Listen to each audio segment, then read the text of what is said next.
Assalamualaikum warahmatullahi wabarakatuh. Innal hamdalillah nahmaduhu wa nasta'inuhu wa nastahdihi wa nastaghfiruh. Wa na'udzu billahi min shururi anfusina wa min sayyiati a'malina.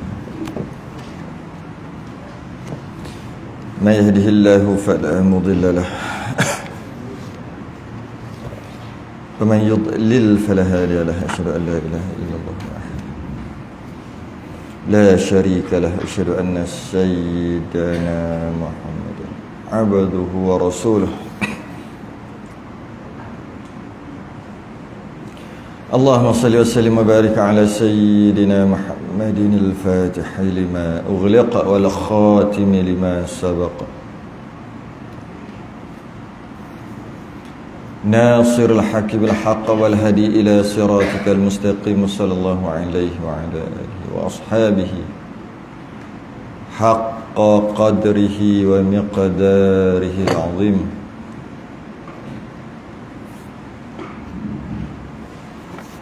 اللهم نور بالكتاب بصري وأطلق بلساني واشرح به صدري واستعمل به جسدي بحولك قوتك فإنه لا حول ولا قوة إلا بك سبحانك لا علم لنا إلا ما علمتنا إنك أنت العليم الحكيم ولا حول ولا قوة إلا بالله العلي العظيم أما بعد الحمد لله. Kita rafa'kan kesyukuran, kita sambung subuh ni kitab Qaulul Tam yang membicarakan masalah hukum makmum dan imam. Kita berhenti pada masalah ke-10. Masalah ke-10. Muka surat 13 Jawi Rumi 4. 5. Rumi 5. Jawi 13.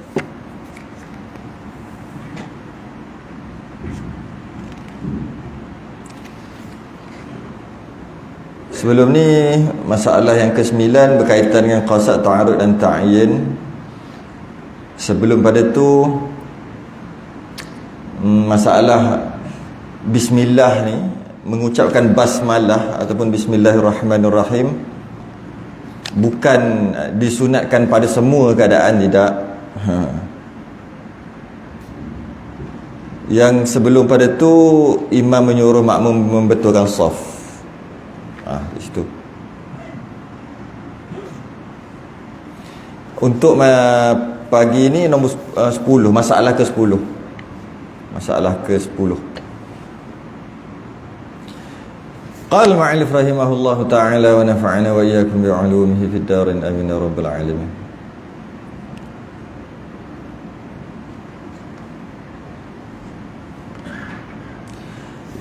Kata pengarang, sunat makmum bertakbiratul ihram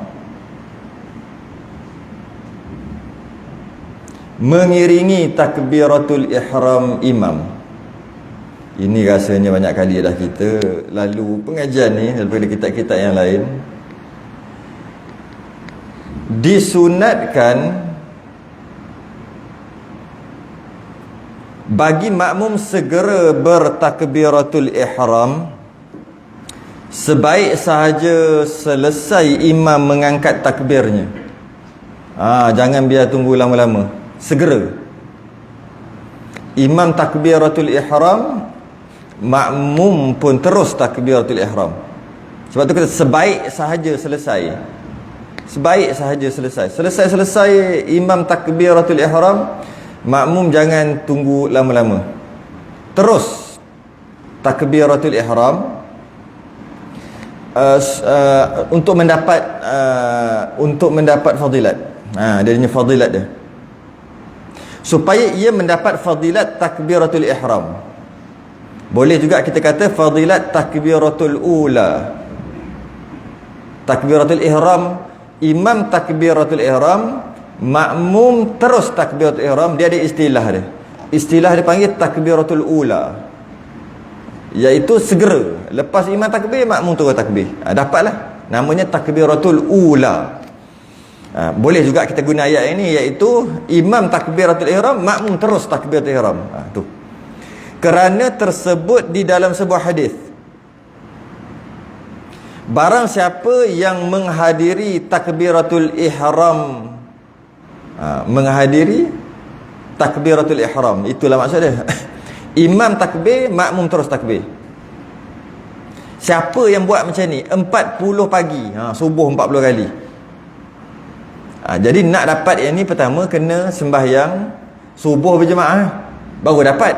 Kalau tidak, macam mana nak dapat? 40 pagi sembahyang subuh berjemaah. Lepas pada tu, bukan tu aja, dapat takbiratul ula dengan imam. Imam Allahu Akbar, dia terus Allahu Akbar. Ditulis baginya 2 kelepasan. Fadilat dia ada 2. Kelepasan dari api neraka dan kelepasan dari nifaq, munafik. Bagus besar fadilat ni. Jadi kita sekurang-kurangnya kita kena buat sekali gitu. Sekurang-kurangnya sekali. 40 hari tak pernah tinggal solat subuh berjemaah. Dan bukan tu aja, takbir sejurus selepas imam takbir. Ini yang biasa dibuat kat pondok-pondok ni. 40 hari yang pertama tak boleh balik, tak boleh keluar, tak boleh, ibu bapa pun tak boleh melawat. Mula-mula dulu masa umur 12 nak masuk 13 tu kan. Masa tu kalau nak masuk dulu-dululah. Sekarang saya tak tahulah ada lagi ke tidak buat gitu. 40 hari tak boleh. Tak boleh balik, tak boleh outing, semua tak boleh. Ibu bapa tak boleh datang ziarah. Kena duduk je 40 hari. Antaranya banyak perkara lah 40 hari tu nak buat. Nak ubah, nak tune balik. Sebab baru pertama kali nak masuk kan. Dan antaranya nak bagi hilang sifat-sifat munafik kat situ. Supaya caranya adalah 40 hari sembahyang subuh berjemaah tanpa lepas takbiratul ula dengan imam. Telah tersebut di dalam kitab Syarhul Shihab, diriwayatkan ada sekumpulan pencuri telah mencuri mereka 400 ekor unta dan 40 orang hamba sahaya bagi Abu Umamah Al-Bahili. Macam mana Macam mana nak curi 400 ekor unta? Uish, tanpa perasan. Dah lah tu ada orang lagi tu, hamba saya 40 orang. Kalau kita ada banyak lori ke, banyak highlight ke, banyak kereta ke, 400 biji, hilang kereta kita orang curi tanpa kita perasan, macam mana? Maknanya dia ada bukan 400 lah, mungkin dia ada 4,000 ekor unta lah kot. 400 je hilang. Boleh jadi gitu lah kot. Kalau tidak, takkan, kalau kita duduk ada 400 ekor unta, takkan hilang tak perasan. Maknanya dia ada banyak lah. Mungkin ada 4,000 ke 10,000 ekor ke, tiba-tiba hilang 400, memang tak perasan. Boleh jadi gitu. Kemudian masuklah lepas dah hilang tu, masuklah ia menemui Rasulullah SAW dalam keadaan duka cita. Datang sedih aje lah, dah hilang 400. Kalau 10,000 seekor, 4 juta, banyak tau. Maka ditanyanya, betul tak? Betul kan 4 juta kan? Ke salah kira? Tak apa lah, maksudnya banyak lah, juta-juta lah. Maka ditanyanya oleh Rasulullah SAW, apa sedih sangat ni, duka cita? Dari apa yang menduka citanya? Gitu ayat dia. Daripada apa yang menduka citanya? Apa yang menyebabkan kau duka cita ni? Lalu ia pun mengkhabarkan dengan peristiwa yang telah berlaku. Aku gini hilang aku punya unta banyak pula tu, lepas tu hilang lagi hamba saya. Maka bersabdalah Rasulullah SAW kepadanya, aku agak engkau berduka cita kerana luput engkau daripada takbiratul ihram mengiringi takbiratul ihramku. Aku ingatkan, maknanya peristiwa tu berlaku waktu subuh lah. Lepas mayang subuh, Nabi perasan, Nabi tahu Abu Umamah Al-Bahili ni lambat datang. Lambat tu maksud Nabi dah takbir, dia tak takbir lagi, dia mungkin on the way. Nabi dapat tahu. Nabi memang boleh dapat tahu. Nabi boleh tengok kat belakang. Nabi boleh tengok nampak. Nabi boleh nampak kat belakang. Kita aja, bukan kita, kebiasaannya, adatnya Allah letak sifat pelihat, kebolehan deria lihat dia dekat kornea ataupun anak ataupun dekat biji mata kita. Itu secara adatnya Allah letak. Jadi kita dapat melihat bukan dengan biji mata. Kita dapat lihat dengan deria pelihat, kemampuan untuk melihat yang ada pada biji mata. Bukan kita tengok dengan biji mata. Kalau kita tengok dengan biji mata, ataupun manusia ni, makhluk ni tengok dengan biji mata, orang buta boleh nampak. Sebab dia ada biji mata. Dia tak boleh nampak. Sebab dia tak ada deria lihat, deria pelihat. Dia tak ada kemampuan untuk melihat walaupun ada biji mata. Di sini kita dapat faham, yang dapat kita melihat bukan dengan biji mata, dengan satu kemampuan ataupun deria yang Allah letak dekat biji mata. Bila Allah letak kat biji mata, boleh tak Allah nak letak kat tempat lain? Boleh kan? Letak kat belakang. Maka Nabi boleh nampak kat belakang walaupun tak ada mata. Nabi pernah cakap, aku boleh melihat korang sebenarnya betul-betul di belakang aku. Aku boleh melihat korang walaupun ikut belakang. Jadi Nabi perasan Abu Umamah ni lambat sikit takbir. Mungkin masa rukuk ke, mungkin masa baca surah ke. Maka lepas habis mayang tu monyok muka, Nabi tanya, dia kata dia hilang 400 ekor unta sekali dengan 40 orang hamba.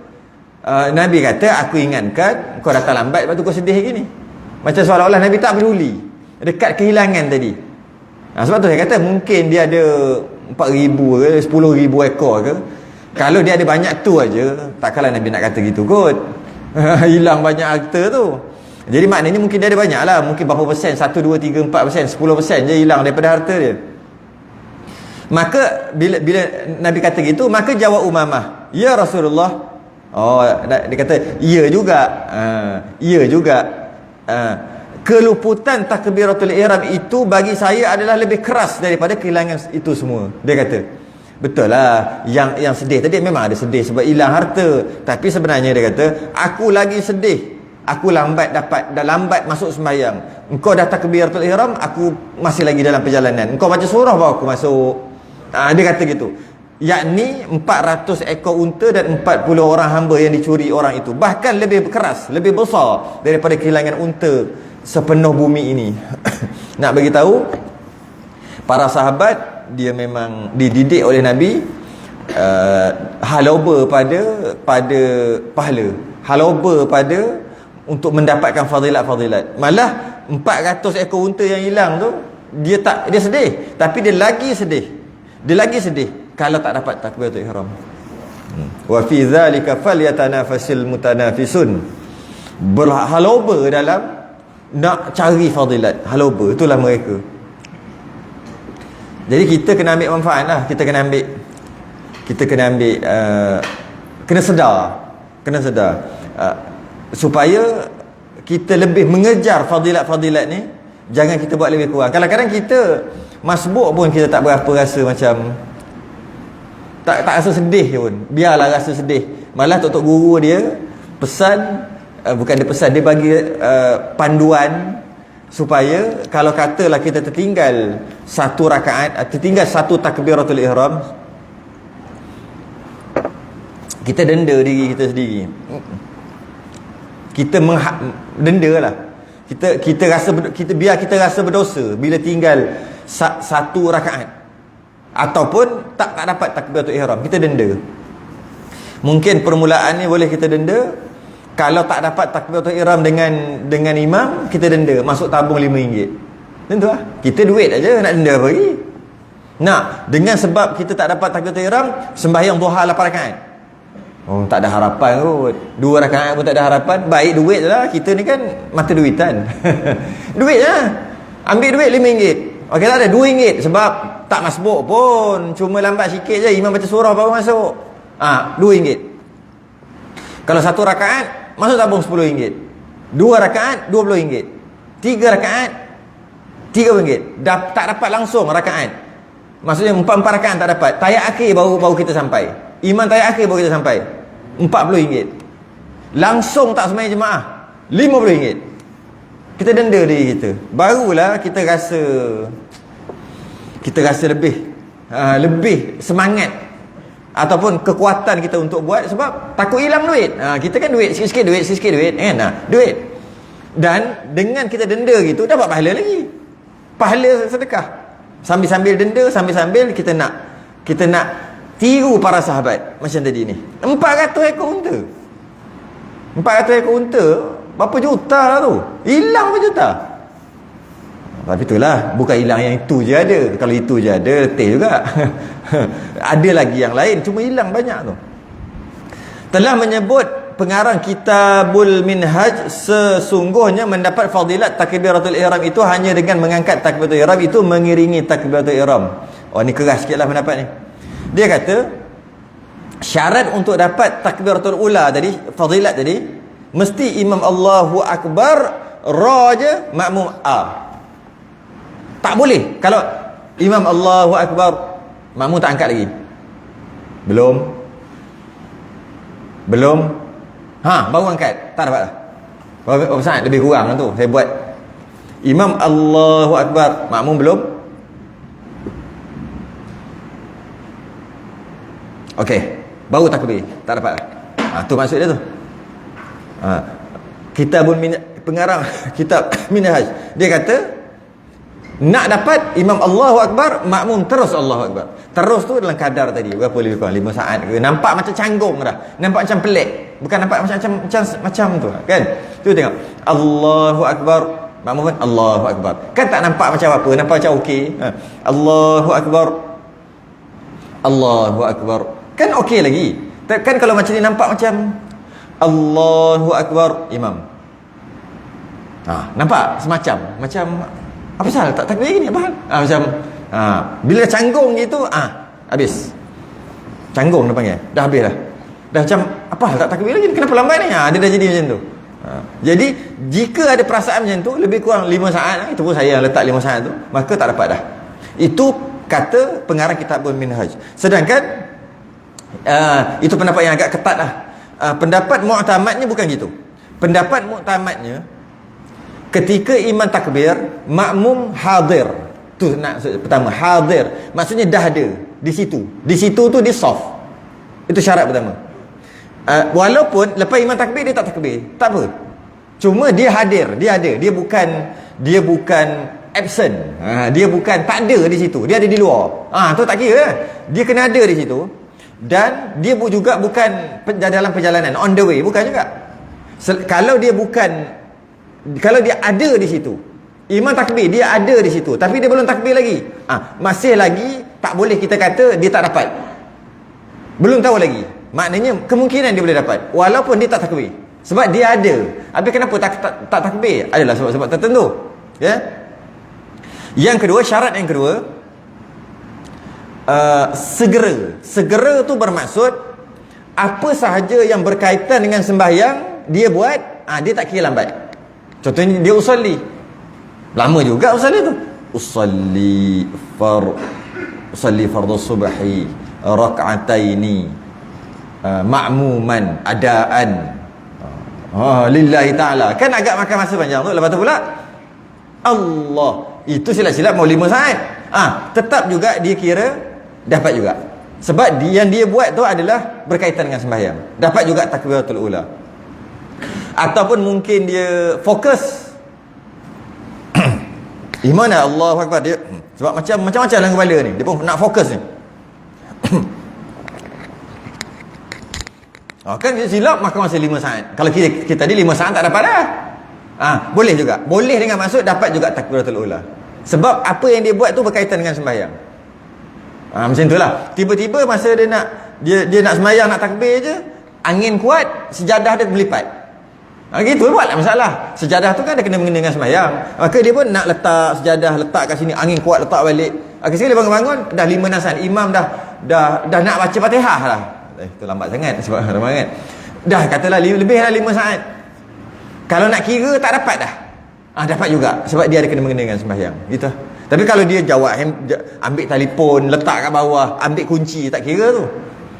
Dia pergi ke belakang, dia tengok alamak ada Quran orang tak letak dekat rak, dia ambil letak. Tu tak ada kena dengan sembahyang. Tu tak dapat. Yang ada kena dengan sembahyang. Tapi dalam kitab kita kata keras sikitlah. Dia mesti Allahu Akbar terus tak boleh. Tak boleh buat benda lain. Maknanya kalau nak betulkan sejadah, nak kilah kain, nak betulkan serban, nak betulkan piah semua sebelum imam takbir. Itulah. Maksud bersedia lebih awal. Itu kitab kita. Tapi pendapat yang kedua, malah ianya pendapat yang mu'tamad, tak. Bagilah masa sikit, agak-agak lah tu. Kadang-kadang nak terbatuk-batuk, kadang-kadang hidung tak selesa. Buat gitu makan masa juga. Sebab nak sembahyang ni. Jadi oleh kerana kadang-kadang ada kahak nak kena keluar ludah dulu, nanti sembahyang payah.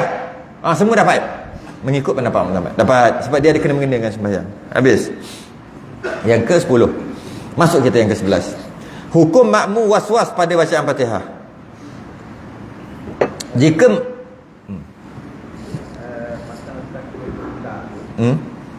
tak tahu maksud kita bersama hati kita kaitan sebelum menerima kira. Okey, jaga dia adakah kita dapat bila imam dah start baca Fatihah dah berkali atau ada orang yang datang, orang datang itu duduk belakang imam dah kita dah.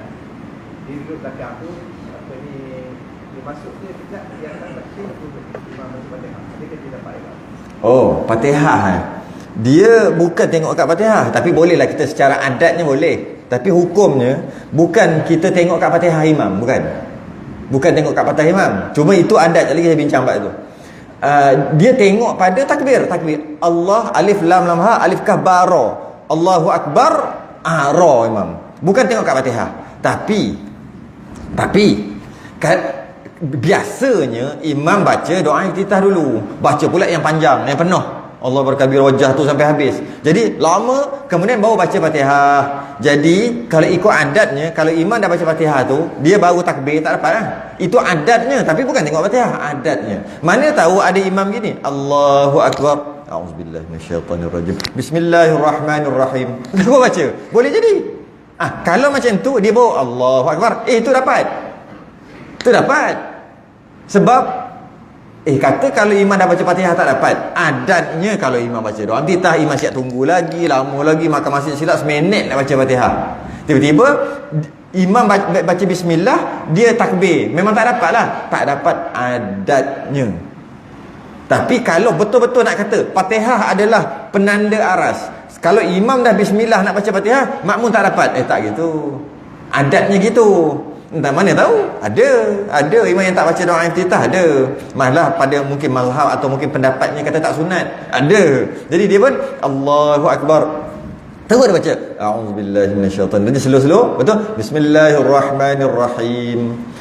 Makmum tadi Allah, imam dah baca bismillah bawa takbir, tu dapat. Dapat. Cuma adatnya tak dapat lah. Hukum makmum waswas. Jika makmum itu waswas dalam bacaan Fatihah, makmum waswas dalam bacaan Fatihah. Was-was ni maksudnya dia ulang-ulang bacaan Fatihah tu, ataupun dia ulang-ulang makhraj. Was-was tu makhrajnya macam Ar-Rahman, Ar-Rah, tu dia ulang-ulang, itu satu was-was. Yang kedua, was-was ni macam lagi teruklah, bismillah, ataupun baru baca 2-3 ayat bismillah balik, baca 2-3 ayat bismillah, was-was. Itu masuk was-was. Dan belum sempurna membaca Fatihah, belum habis lagi, imam pun rukuk. Makmum ni, bukan imam, makmum ni dia was-was dengan maksud dia baca 2-3 ayat, lepas tu dia ulang balik sebab dia kata tadi baca ke tak, iyyaka na'budu wa iyyaka nasta'in, tadi bismillah baca ke tak, bismillahirrahmanirrahim, baca balik. Lepas tu tu masuk was-was, dan selalu terjadi. Okey, satu lagi was-was, dia tak puas hati dengan makhraj, dengan panjang pendek, dia tak puas hati dan dia ulang balik yang itu, sama juga. Ar-Rahmanir-Rahim, Ar-Rahman, Ar-Rah, lalu jadi kuat dah pula. Itu pun was-was juga tu. Dan belum sempurna baca Fatihah, imam pun rukuk. Sebab dia was-was tadi, imam rukuk, maknanya was-was sungguh ni. Sebab baca surah tu agak panjang juga. Maka lazim ia menyalahi imamnya. Maksudnya lazim dia, bolehlah dia. Sebenarnya ni soalan ni. Ini soalan, tak apa kita baca dulu. Konon-konon dia bukan soalan.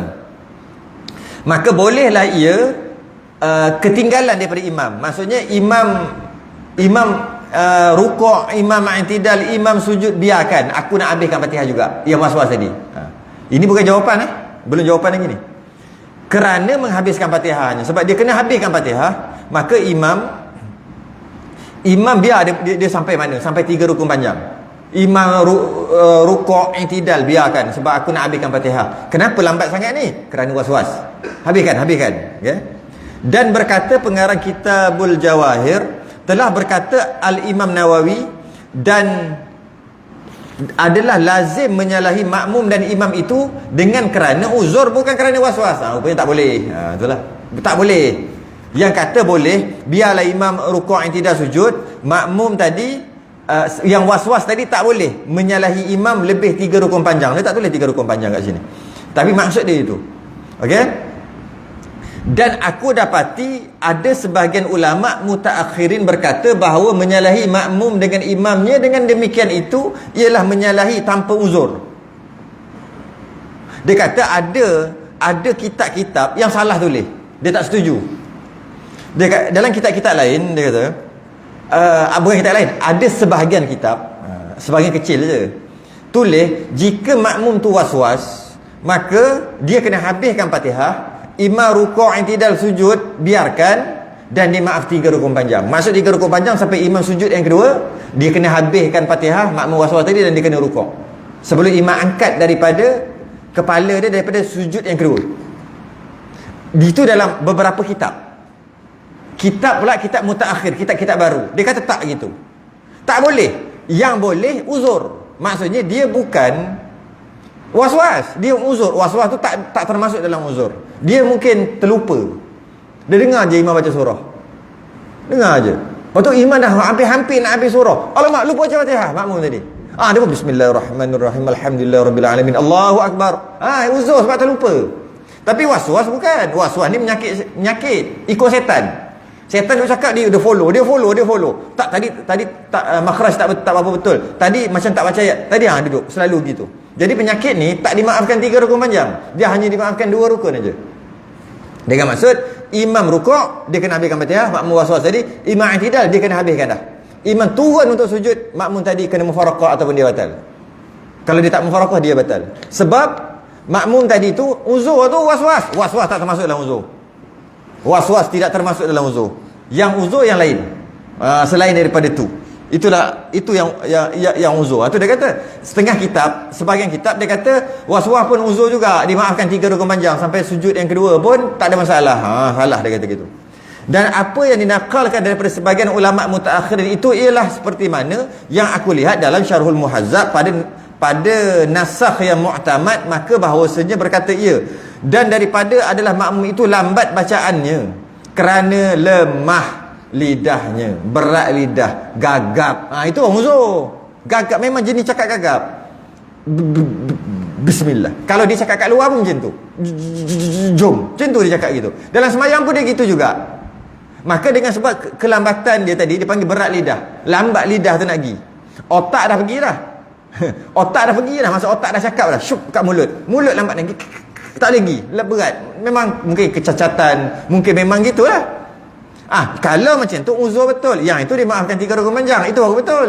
Bukan sebab was-was. Was-was penyakit. Tu dia kata tu. Dan seumpamanya dan seumpamanya macam lupa, macam terberangan. Bukan sengaja berangan, terberangan. Tengah sembahyang imam nak rukuk, alamak tak baca Fatihah lagi. Itu uzur. Bukan sengaja nak berangan. Sebab berangan mana boleh sengaja? Boleh sengaja berangan. Kejap aku nak berangan. Tak boleh, tetap kita akan ingat juga. Kita ingat juga benda tu. Cuma kalau berangan ni dia macam hilang, blur gitu. Itu berangan tu. Itu pun dimaaf. Terlupa tu dimaaf. Berat lidah, ingat tapi tak boleh nak sebut. Otak dah pergi dah. Otak dah arahkan lidah suruh sebut. Lidah lambat gerak. Itu dia gagak tu. Okey? Tidak kerana was-was. Bukan kerana was tak boleh. Tetapi imam ataupun imam cepat bacaan. Antara yang dimaafkan juga cepat bacaan. Tapi maksud cepat ni bukan cepat sampai makmum tak sempat. Maksudnya kalau dia kata cepat bacaan, kalau imam baca surah tu cara baca surah cepat sangat, kul huwallahu ahad ke, itu memanglah dimaafkan 3 rukun panjang. Nak tunggu imam amin, Lepas tu dia pun bismillahirrahmanirrahim, imam baca qul huwallahu ahad. Tak sempat dia habis Fatihah lah, mana sempat. Dah tu imam baca laju-laju pula tu kata inna a'tayna ke, yang laju-laju punya. Bila imam rukuk, dia baru maliki yaumiddin. Boleh jadi gitu. Jadi dia diuzur sebab imam baca cepat. Maka yang itu dimaafkan 3 rukun panjang sampai sujud yang kedua. Imam sujud yang kedua kena habiskan Fatihah. Kalau was-was itu penyakit, dia nak cerita yang tu je. Dan rukuk ia sebelum sempurna Fatihahnya, dan imam rukuk sebelum makmum sempurnakan Fatihah, maka dia kena habiskan. Inilah ibarat yang sebenar, inilah maksud yang sebenar. Maka kesilapan itu daripada orang yang menakalkan. Maknanya kitab-kitab, beberapa kitab, sebagian kecil kitab yang kata was-was pun dimaafkan juga tu silap. Tapi yang silap tu bukan kita asal, bukan kita Imam Nawawi, kita asal tak, kitab yang bawah-bawah ni. Ulama-ulama yang tersilap menakal, mengambil maksud daripada perkataan ulama terdahulu, bukanlah kerana was-was dengan katanya seperti was-was. Itulah. Ini sebenarnya kita dah masuk dalam bab muafiq masbuk ni. Yang ke-12, makmum berimam kepada orang was-was. Makmum berimam kepada orang was-was. Maksud imam tu jenis was-was.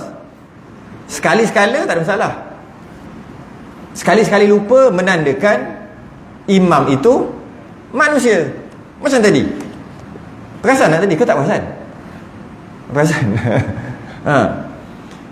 Kalaulah kita tak belajar sungguh-sungguh, sekadar dengar gitu, sekadar dengar YouTube ke, ataupun tak bersungguh lah, kita tak berani nak buat tadi. Tak berani nak buat apa? Kita tak berani nak sujud sahwi. Si kita tu makmum, imam lupa sampai habis. Makna confirm imam tu manusia, bukan malaikat. Confirm. Confirm. Dia tak menjadi satu kepelekan, kesalahan, benda yang aib, tak.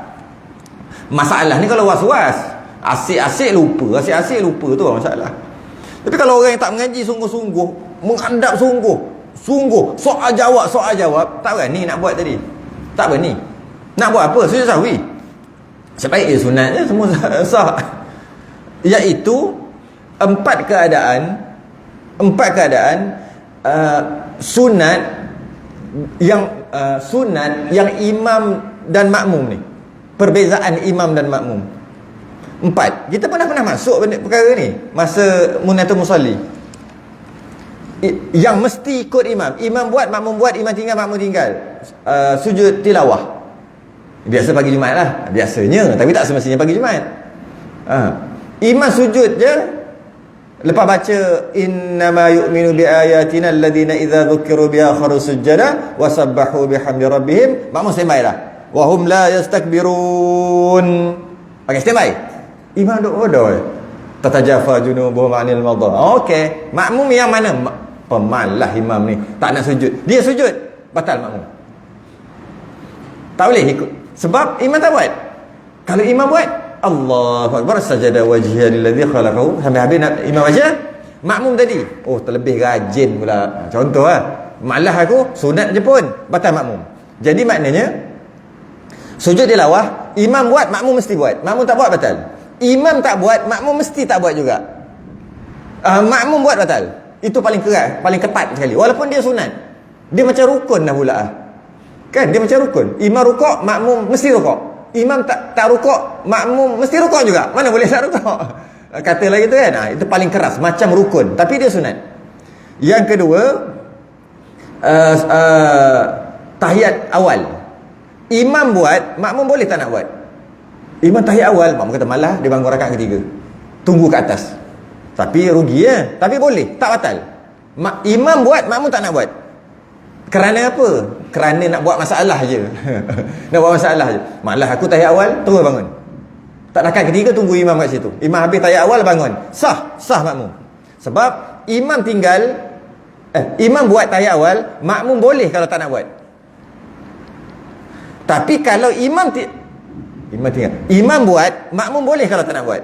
Imam buat tahiyat awal, makmum boleh kalau tak nak buat. Tapi rugi ya. Sunat abang tu, rugi pahala sunat. Kalau imam tak buat, imam terlupa atau sengaja tak buat, terus imam bangun rakaat ketiga tanpa tahiyat awal, makmum tak boleh tahiyat awal. Makmum tahiyat awal batal. Maknanya dia ringan sikit dalam ni. Yang tadi berat sungguh. Sujud tilawah tadi berat sungguh. Imam buat, makmum buat, mesti buat. Imam tak buat, makmum tak boleh buat. Yang ini separuh-separuh. Imam buat, makmum boleh tak nak buat, nak langgar, tapi rugi lah pahala. Imam tak buat, makmum mesti ikut. Jangan buat juga. Makmum buat, makmum batal. Kata imam ni malah baca tahiyat awal, dia pun at-tahiyatul mubarakatuh salawatut thayyibah. Laju baca lah. Takut nanti kena tinggal, batal sembahyang makmum. Imam tinggal, makmum kena tinggal. Nanti selawi lah. Okey. Yang ketiga, kunut paling ringan. Kunut paling ringan. Imam buat, makmum boleh malah buat tunggu kat sujud. Boleh. Tapi samalah rugi ya sunat Ahmad. Imam buat, makmum boleh tak nak buat. Okey? Imam tak buat, makmum boleh nak buat, lawan boleh. Mana paling ringan? Kunut. Tapi kena cepat-cepat lah. Allahumma hadini fi man hadayta. Ataupun dia baca kunut pendek, Allahumma fili ya ghafur. Atau baca kunut pendek. Okey. Kemudian baru dia sujud. Boleh? Boleh. Imam buat, makmum boleh tak nak buat. Imam tak buat, makmum boleh buat. Maknanya paling ringan lah. Boleh lawan imam semua. Okey? Kena sujud, habis cerita. Yang keempat, iaitu paling ringan. Yang keempat, sujud sahwi. Sujud sahwi, imam buat, makmum mesti buat. Imam buat, makmum mesti buat. Kalau makmum tak buat, batal. Tapi kalau imam tak buat, makmum boleh kalau nak buat. Boleh lawan ni kat situ. Buat pun boleh, tak buat pun boleh. Dan imam tak buat, makmum tak nak buat, tak apalah. Cuma imam buat, makmum mesti buat. Dia kata apalah imam ni, aku tak buat salah, imam yang buat salah. Jadi aku tak nak sujud sahwi, batal. Makmum batal. Imam buat sujud sahwi, makmum mesti buat. Imam tak buat, makmum boleh. Nak buat pun boleh, tak nak buat pun boleh.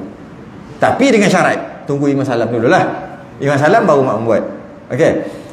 4 perkara ni kalau tak sungguh-sungguh, tak berani nak buat. Kata tak payah ambil risiko lah, benda dah sah, dia kata. Sunat je pun. Tu. Sebab tu pentingnya pengajian imam makmum ni. Kan kita baca kitab musalli kan, sembahyang tanpa sunat abad, seumpama menghadiahkan raja, apa Syekh Daud kata, menghadiahkan raja seorang dayang yang tiada tangan dan tiada kakinya. Hidup tapi tak ada tangan dengan kaki, buta mata, hadiah dekat raja, ni dayang, ambil. Memang kena hukum, sia-sia je dengan raja tu. Engkau nak bagi aku, engkau bagi cacat, bagilah elok-elok. Tu perumpamaan yang dibuat dalam kitab musalli kan. Okey. Makruh berimam kepada orang waswas ni. Telah berkata Syekh Abdul Futuh Al-Ijli di dalam huraiannya yang mendalam atas Kitabul Wasit wal Wajiz. Makruh. Kitabul Wasit wal Wajiz. Kitabul Wasit ni karangan Imam Ghazali. Al-Wajiz juga adalah karangan Imam Ghazali. Maknanya Syekh Abdul Futuh Al-Ijli ni dia menghuraikan kitab yang dikarang oleh Imam Ghazali yang bernama Kitab Wasit dan Kitab Wajiz. Saya pernah tengok aja kitab ni.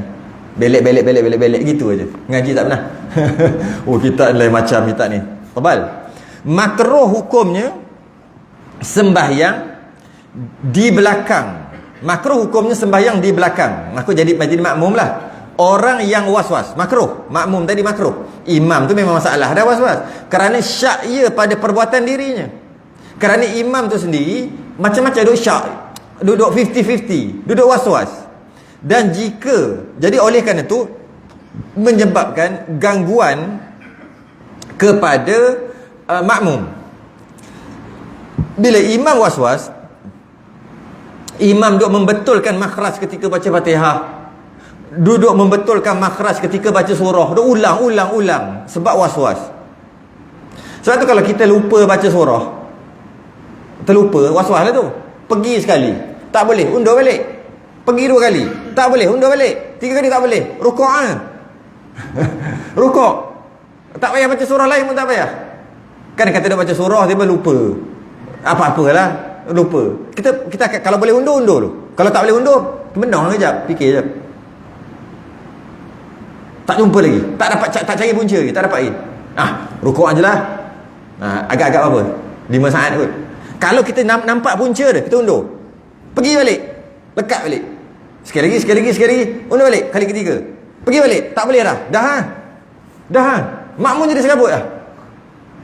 Jadi serabut, nak juga. Buat apa? Kan surah tu. Kan surah tu. Pertama-tama kalau makmum tolong pula, suara nak tolong ni biar suara tu tajam. Jangan suara bass, buat suara Twitter. Suara bass dia apa benda pula ni? Bunyi gitu aja. Dia takkan nak gini. Jadi nak tolong pun dia kena tengok orang. Kalau suara je ni besar tak payah tolong lah, sebab tak dengar pun. Dia kena suara tu kecil kan ni. Biar masuk masuk dalam telinga imam baru dia nak tolong dia. Kalau tidak tak payah, dia lagi susah. Jadi serabut. Jadi duduk salah menyebabkan makmum terganggu. Maka sebab tu was-was. Dan dia kata pula jika berwas-was makmum hilanglah. Jika berwas-was makmum pada takbiratul ihram, Allah lagi teruk, yang menyebabkan gangguan kepada orang lain daripada para makmum yang lain, maka haram hukumnya. Yang imam was-was, makmum tadi makruh kalau berimamkan dia. Imam yang was-was adalah imam yang makruh. Maksud was-was bukan sekali-sekala. Maksud was-was tu banyak kali. 5 kali semayang, 2 kali salah. Tu was-was tu. Seminggu 5 kali salah was-was tu. Yang itu. Kalau sebulan sekali, 3 bulan sekali, itu bukan was-was, tu manusia dia panggil. Manusia memang gitu. Jadi kalau duk salah, duk was-was dia rakaat, tak masalah ke? Masalah serabut. Makmum tadi ni, imam kalau nak kira kaedah, imam buat kaedah imam, ketika lupa makmum buat kaedah makmum. Memang boleh settle, tapi dia jadi serabut. Ada orang tak ngaji. Ada orang sebab imam was-was dengan dia was-was sekali. Sebelum tu dia tak was-was. Sebab tu imam was-was ni dia jadi tak cantik lah sembahyang ni. Tak cantik. Jadi kerana tu makruh, tak haram, makruh. Kerana mengganggu makmum, mengganggu tumpuan makmum. Sebab tu makruh. Tapi kalau makmum sendiri yang was-was, dia jadi haram. Dia jadi haram sebab dia dah kacau orang sebelah. Dia bagi contoh takbir berulang kali. Pada takbiratul ihram yang menyebabkan gangguan pada orang lain. Dia Allah. Kalau sekali-sekala tu biasa. Tapi kalau setiap kali nak takbir mesti 3 kali, ganggu. Kerana dia akan kuatkan takbir dia supaya nak masuk ni. Allah. Mula biasa tak masuk. Kali kedua Allah tak masuk, dia akan geram tau. Dia kata Allah, dia akan kuatkan. Waktu tu dia akan ganggu orang sebelah. Sebab orang sebelah dah baca doa iftitah dah. Dia akan ganggu, dia akan serabut. Kalau banyak kali terjadi, lagi dia akan mengganggu. Maka hukumnya haram. Malah orang yang was-was macam ni, dalam kitab solat berjemaah, dia kata gugur tuntutan solat jemaah. Malah solat Jumaat pun boleh gugur. Penyakit gini, solat Jumaat pun gugur, boleh gugur. Jika penyakit gini tak boleh ubat dah. Dia panggil, apa ayat dia? Dia panggil bertanah. Istilah dia panggil bertanah. Dah bertanah dah. Itu istilah orang dulu. Dia punya was-was tu dah bertanah. Maksud bertanah tu tak boleh berubat dah. Dia ni memang tak ada harapan. Tak ada harapan, baca Yasin je boleh. Tak boleh berubah. Tapi kalau masih boleh berubah, wajib ubah. Bertanah ni memang dah gini dah. Tak boleh pergi lah. Duduk kalau takbir mesti gitu. Maka gugur tuntutan solat jemaah. Silap-silap gugur tuntutan solat Jumaat. Kecuali dia kena sembahyang kat luar-luar, tempat tak ada orang. Sembahyang jauh-jauh sikit. Tu tak apa. Kalau duduk dekat orang menyebabkan kiri kanan terganggu, solat Jumaat pun gugur. Solat Jumaat tu benda tu bukan kecil. Jadi takbir berulang kali. Saya dah masa macam bawa lepas bot je, tapi tempat lain kot. Takbir berulang kali ni khabal fil aqli au jahlun fid din. Dalam mazhab Syafi'i, orang yang takbir berulang kali, yang bukan sekali-sekala yang menyakit ni, 2 je. Khabal fil aqli, lemah akal. Au jahlun fid din, jahil agama. 2 je. Tak ada dalam mazhab Syafi'i takbir banyak kali. Habis nak masuk qasad ta'arud ta'yin. Nak masuk sahaja aku semayang fardu subuh, sebab tu payah. Bagi orang yang payah nak masuk di sini, idza dhaqal amru ittasa'a. Bila dah sempit, maka waktu tu dia akan luas macam mana? Mazhab lain kan ada. Kenapa nak pakai mazhab lain tiba-tiba? Kau menyakit. Menyakit ni. Apa mazhab lain? Antara mazhab lain yang membenarkan azam sebagai niat. Mazhab Syafi'i azam tu azam, niat tu niat. Martabat yang berbeza. Azam ni macam mana? Nak buat apa, nak buat ni, nak semayang ni, tapi belum semayang lagi, nak semayang, namanya azam, bukan niat. Niat bila kata azam tadi tu, nak semayang tu ketika Allah masa tu, itu namanya niat. Tapi kalau duduk kat belakang tu, buat apa duduk sini? Nak semayang, dah belum semayang lagi, dia kata nak semayang, niat dah. Mazhab lain dah niat dah tu. Mazhab Syafi'i belum niat, itu azam nama dia. Jadi waktu ni lah nak pakai keluasan mazhab. Jadi maknanya niat je puas-puas dulu, jangan takbir. Niat dibenarkan, niat depan apa, dibenarkan niat bukan ketika takbiratul ihram, lambat sikit ataupun sebelum tu lagi. Niat dulu. Niat. Kau buat apa ni? Aku tak masuk niat. Pusing jalan kat bawah, duduk kat luar. Wah, janji jangan kacau orang. Duduk kat mana-mana pun, jangan kacau orang, jangan takbir. Dah masuk niat. Pergi terus kat saf. Allahu akbar. Tak ada niat dalam itu. Tak ada pun tak apa dah. Kan tak boleh muqaranah qasdu syai'in muqtarinan bi fi'lih. Kena ada dalam takbiratul ihram. Itu orang tak ada penyakit. Engkau ni penyakit lah. Penyakit kena penyakit setan lah ni. Setan yang buat tu penyakit ni. Jadi bila dah buat gitu lama-lama dia elok. Dah elok dah. Masa elok tu tak boleh dah. Kena niat dalam takbiratul ihram. Sebab dah elok, dah sembuh. Tu cara dia. Dia bukannya dengan bertakbir berulang kali. Sebab geram, tak masuk. Lebih-lebih lagi Jumaat. Sebab nak kena tambah imam dengan makmum. Imam tak apalah, nak tambah makmum dalam tu kan.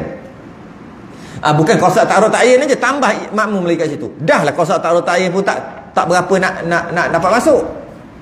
Sebab tu dah banyak ulama kita ajar, baca je dalam hati niat ni. Walaupun niat ni bukan bacaan, tapi sebut dekat mulut, baca dekat dalam hati. Kata dekat mulut usalli fardhu subhi, cukup itu je yang wajib. Usalli, qasad, fardu, ta'arud, subhi, ta'yin. Tu je. Payah bahasa Melayu sahaja. Aku semayang, sahaja tak payah. Aku semayang fardu subuh, sebut kat mulut. Usalli pun boleh, bahasa Melayu pun boleh. Lepas sebut kat mulut, baca dekat otak, dekat hati, baca. Cakap dalam hati lah, memang cakap dalam hati. Sekali lagi, sahaja aku semayang fardu subuh, sekali lagi baca. Tu bukan niat. Baca kat hati lah kita panggil kan, cakap dalam hati. Lepas tu takbir, Allah, baca sekali lagi. Garanti boleh apa ni? Boleh baca, bukan boleh niat. Sebab bacaan di mulut dan bacaan dalam kepala, dalam hati kita tu bukan niat, tapi baca. Ulama kita dah ajar baca 3 kali. Usalli sekali, lepas tu sebelum nak takbir tu baca sekali, maksudnya terjemahkan dalam kepala, aku nak semayang fardu subuh. Lepas tu Allah, baca sekali lagi, sama ada usalli ataupun aku nak semayang fardu subuh ataupun usalli fardu subhi, ikutlah mana satu yang kita nak. Lepas tu akbar. Memang tak ada niat kat situ, nampak seperti tak ada niat, tapi ulama kata ada niat. Niat tu kita tak perasan. Sampai 3 kali kita sebut dekat mulut, memang akan ada niat dekat hati, cuma kita tak perasan tu niat. Yang kita, masalahnya bila kita nak cari niat tuk itu yang tak jumpa-jumpa, padahal ada. Jadi cara nak settle senang aja, 3 kali kat mulut sekali biar ada bunyi, baca dalam hati sekali, lepas tu masa takbir tu baca sekali lagi. Maksud dia tu memang itu bukan niat, niat lintasan hati, tapi dia akan ada sekali kat situ. Settle masalah. Tak takbir berulang kali juga menyebabkan haram ni. Dia kata ni haram, berdosa. Nak sembahyang Jumaat konon nak dapat pahala lah, nak dapat pahala lebih 27 akhir sekali, buat kerja haram. Ya Allah. Seperti mana dia bagi contoh, duduk ia berkata berhampiran orang semayang, berkata-kata tu bercakap. Sama macam orang tengah semayang, dia bercakap. Kau gimana? Macam tu lah perumpamaan orang yang Allahu Akbar. Ataupun yang lain lah, dia dah Allahu Akbar, Bismillah Ar-Rahman, gitu kan. Samalah perumpamaannya. Kalau orang tengah semayang, ada orang bercakap kat tepi, haram kan hukumnya? Dia nama bercakap. Dia bagi perumpamaan haram. Sebab dia umpama bercakap, ganggu orang. Malah bukan bercakap, baca Quran pun haram. Orang tengah sembahyang dia baca Quran kuat-kuat dalam masjid, hukumnya haram juga. Habis baca macam mana? Baca biasa-biasa. Yang haram ni baca yang suara kuat tadi tu. Baca biasa-biasa. Dengar Quran bunyi, orang duk baca dengar bunyi, tapi biasa-biasa. Nada biasa. Bukan nada yang kuat, yang semua orang boleh dengar. Bukan. Nada biasa. Jadi baca Quran pun berdosa, sembahyang dengan cakap sembahyang bunyi kuat-kuat kerana waswas pun berdosa, bercakap sebelah orang sembahyang pun berdosa. Berdosa, haram. Demikian juga haram hukumnya membaca dengan jahar. Yang jahar tu lawan daripada sir. Sir tu yang dia sendiri dengar, paling kuat orang sebelah dengar. Itu dia panggil sir lagi. Masa dia baca tu, orang sebelah ni dengar, orang sebelah ni dengar. Masih lagi maksimum sir, maksimum perlahan. Sebab apa kata tu? Sedangkan kalau boleh orang sebelah pun jangan dengar. Ya, kalau boleh silakanlah. Cuma mulut ni dengan telinga dua jengkal lah, dengan telinga orang sebelah. Dua jengkal lah. Jadi kita tak nak bagi orang sebelah dengar susah. Jadi kita kena buat sedaya upaya supaya dia tak dengar. Tapi kalau dia dengar, dimaafkan lagi. Masih dikira perlahan lagi. Yang masalah Nuha dengar, satu lagi tu. Yang masalah orang depan dengar, yang masalah orang belakang dengar. Dengan bacaan perlahan tadi tu, dia kata perlahan, maka itu bukan perlahan, itu jahar. Maka kat situ dah hukumnya haram. Baca gitu. Macam mana cara nak dapat bacaan, nak dapat cara, nak dapat apa? Nak dapat cara macam mana nak dapat jangan bagi haram. Caranya saya dah sebut sebelum ni kan, sembahyang tahajud. Sembahyang tahajud malam-malam. Pukul 3-4 pagi sembahyang tahajud. 3-4 pagi sembahyang tahajud. Ketika sembahyang tahajud tu baca slow je, sebab tengah-tengah malam-malam buta, tak ada orang, semua tidur kan, dia pula sembahyang, dia baca slow je. Bila dia baca slow dah dengar dah. Volume yang tadi tu bawa datang dekat masjid surau. Waktu tu orang semua tak dengar. Kenapa pula orang tak dengar? Sebab dekat surau masjid ada kipas, ada aircon, ada bunyi, macam-macam bunyi. Kalau pukul 4 pagi, volume tu kan kita naikkan volume radio kita kan, banyak ni dengar. Bila ni dengar? Pukul 4-5 pagi. Tapi kalau pukul 4-5 petang tak dengar. Volume yang sama. Try buat tak saya? Tak dengar. Kenapa tak dengar? Ada bunyi tu, bunyi ni, macam-macam siang hari. Maka tak dengar walaupun volume kalau kita letak 5 volume TV kita ke radio kita, 5. Pukul 4 pagi 5 pagi dengar bunyi, tapi dengar. Tapi kalau pukul 4-5 petang tak dengar, kena 10. Kenapa tak dengar? Okey, kerana waktu tu macam-macam kan, ada bising dan sebagainya. Jadi ambil volume yang ketika malam-malam pukul 4-5 pagi dia, ambil dia punya volume tu, letak dekat masjid. Jadi orang dengar, orang tak dengar. Dia baca ke tak? Memang tak bunyi. Sebab aku jenis orang tahajud. Bukan cakap gitu. Dia jenis tahajud. Bila dia tahajud, dia dapat volume tu, dia bawa volume tu datang masjid. Kalau malam-malam buta, memang dengar. Macam mana nak dapat? Banyakkan tahajud dapat. Kalau tak ada tahajud, itu yang dia nak up sikit, itu yang orang sebelah boleh dengar, tapi dimaafkan lagi. Tak habis dah tu. Yang mengganggu orang yang sembahyang di tepinya, haram hukumnya. Orang was-was dan orang yang bercakap tak ada beza, sama-sama bercakap tepi orang sembahyang. Orang was-was ni, orang ni sembahyang. Apakah beza dengan orang yang bercakap borak-borak ni, orang sembahyang dia borak kat tepi, dengan orang yang was-was duduk sembahyang was-was, sama je martabat, iaitu dua-dua kacau orang. Dia bukan kata dia sembahyang tapi dia was-was, biarlah nasib tak apa, nak macam mana. Tak, sama, nak bagi tahu tu je, sama, bukannya haram. 13 habis. Berhenti kat 13. 10, 11, 12, 13. Banyak juga tu. Hukum mat memanjangkan takbiratul ihram. Ini pun rasa kita pernah masuk dulu kat musolli. Tangguh dulu. Kita sudahi dengan tasbih kafarah dan suratul subhanakallah.